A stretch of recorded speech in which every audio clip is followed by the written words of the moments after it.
We have more customers in our database that are dying for service than we've actually been able to provide service to. And the CAF funding is going to allow us to build out to these 80,000 locations across 6 states. And we're super excited to what that does for rural America. All these locations are in the rural area. It's going to add jobs. We're going to add local training for high-tech jobs in a rural market. So I think it's an amazing program they have set up. But I look at it and see, okay, well, what's the best use of funds? What's the best use of this subsidy? And you know, the spectrum is that key tool.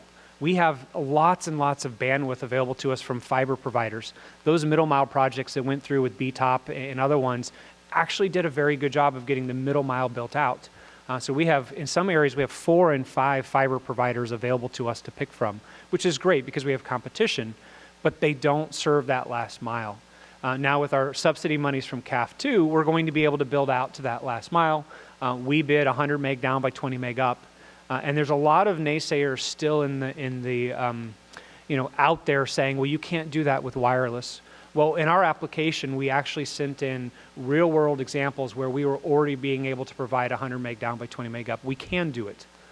We could actually do it a lot less expensively if we had access to more spectrum, that infrastructure as a spectrum as an infrastructure, because every time you add more and more spectrum, it allows us to use the same equipment we have now to provide faster speeds. You know, your routers in your house have gotten faster and faster, right? They used to say they were 54 meg, and now they're 128, and then it's 300 meg, and then it's almost a gig. Well, the way they've done that is they've just opened up the channel sizes larger and larger within that small amount of unlicensed spectrum that they have. And that works well in a house where typically your interference is just with yourself. But when you expand that out to the larger market where now we're on towers, and towers that are 20 miles away can hear each other, that spectrum becomes very, very noisy, right? It's very, very loud, and the more spectrum we have access to, the better. So as I was looking at the numbers preparing, I was looking at my, you know, how much money we won in our build out, and if we had more spectrum available to us, we might be able to use half the number of towers, half the number of infrastructure that we would have to put in.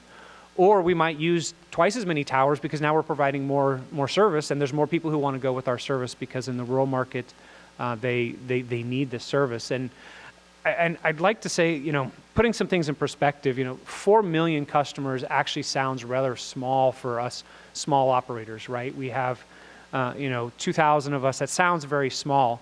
But if you go look up the number of customers that the Charters of the world and the Comcast of the world, they're in the 20 million. But 4 million puts us in the top 10 as far as size.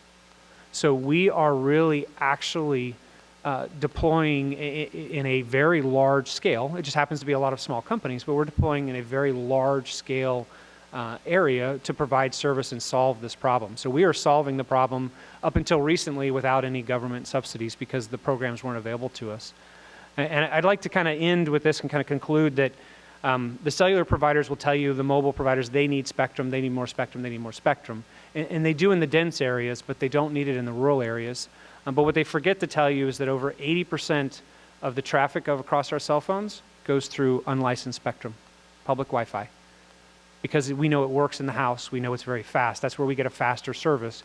So in the rural markets where your cell phones don't work, we actually had to change our plans when we moved into the very rural areas of Oklahoma and Missouri. We had to change the way our procedures were because our installers didn't have a cell phone signal when they were at somebody's house. So we had to do the install first and then use our own internet to complete the work we were doing. So I think it seems like we're very small and we're the ones out there scrapping and getting it done, which is a true statement. But we're actually solving the larger problem. And the spectrum policy, a good spectrum policy, would definitely help us solve that problem even better. And a better use of government funds would be to open up the spectrum for all of us to use for that infrastructure. I know it would take my CAF dollars much further, and it would take private money much further as well, and allow us to really, really go. So with that, I know that the burning question, and everybody, is how did we come up with the name of WISPA? It is Wireless Internet Service Provider.